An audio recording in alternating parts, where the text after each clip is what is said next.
సుందరకాండ పారాయణములో ఇప్పుడు మనము 9వ సర్గ గురించి తెలుసుకుందాము. 9వ సర్గ హనుమంతుడు నిద్రాముద్రితలైన రావణ పత్నులను చూడడం. జై శ్రీరామ్. రావణుని భవనం అర్ధయోజనం వెడల్పు, యోజనం పొడుగు ఉంది. దానిలో ఎన్నో మేడలున్నాయి. సీత కోసం హనుమంతుడు ఆ భవనం అంతా తిరిగాడు. గొప్ప గొప్ప ఆయుధాలు ధరించి మహావీరులైన రాక్షసులు ఆ భవనానికి కాపలా ఉన్నారు. రావణుని పెళ్లి చేసుకున్న రాక్షస స్త్రీలు, అవాక్ర పరాక్రమంతో యుద్ధాలు చేసి తెచ్చిన రాజకన్యలు ఆ భవనములో ఎందరో ఉన్నారు. ఆదిమోసళ్ళు, తిమింగలాలు నిండి ఉన్న సముద్రములో సుడిగాలి విసురుతున్నప్పుడు ఎలా ఉంటుందో అలాగా అల్లకల్లోలంగా ఉంది.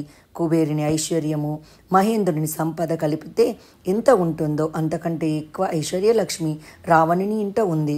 ఆ భవనం మధ్యస్థంగా ఉంది. పుష్పకము. రావణుడు కుబేరుణ్ణి జయించి అది తీసుకువచ్చాడు.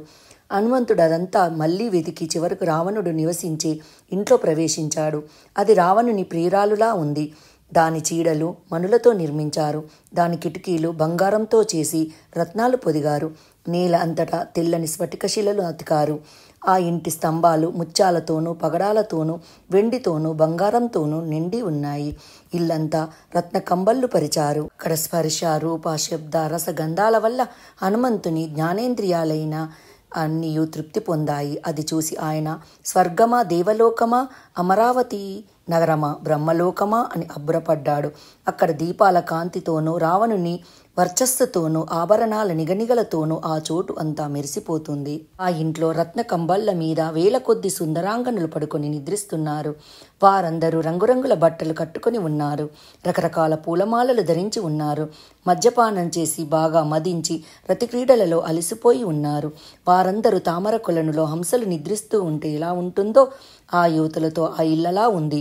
సూర్యోదయం కాగానే వికసించి మళ్ళీ రాత్రి కాగానే ముకులించిన పద్మంలా ఉన్నాయి వారి ముఖాలు. శరత్కాలంలో నక్షత్రాలతో నిండి ఉన్న ఆకాశంలా ఆ ఇల్లు ఆ తరుణములతో నిండి తేజస్వంతంగా ఉంది. రావణుడు వాళ్ళందరికీ మధ్యగా పడుకొని నిద్రిస్తున్నాడు. మధుపానం వల్ల, అతిరతి క్రీడల వల్ల, వివశలు కావడం వల్ల ఆ స్త్రీల ఆభరణాలు దండలు ఎగుడుదిగుడుగా పడి ఉన్నాయి. కొందరు బొట్లు చిరిగిపోయాయి. పడుకొని ఉండడం వల్ల ఏ చెయ్యి ఎవరిదో, ఏ నగ ఎవరిదో, ఏ వస్త్రం ఎవరిదో చెప్పడానికి వీలు లేకుండా ఉంది. రావణుడు గాఢ నిద్రలో ఉండడం వల్ల దీపాలన్నీ ఆ సుందరాంగులను రెప్పవేయకుండా చూస్తున్నట్లు నిశ్చలంగా వెలుగుతున్నాయి.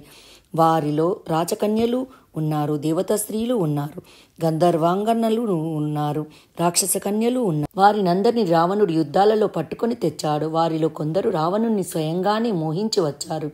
కేవలం సీత తప్ప తక్కిన స్త్రీలందరూ పరాక్రమశాలి అయిన రావణుణ్ణి ప్రేమించే వచ్చారు.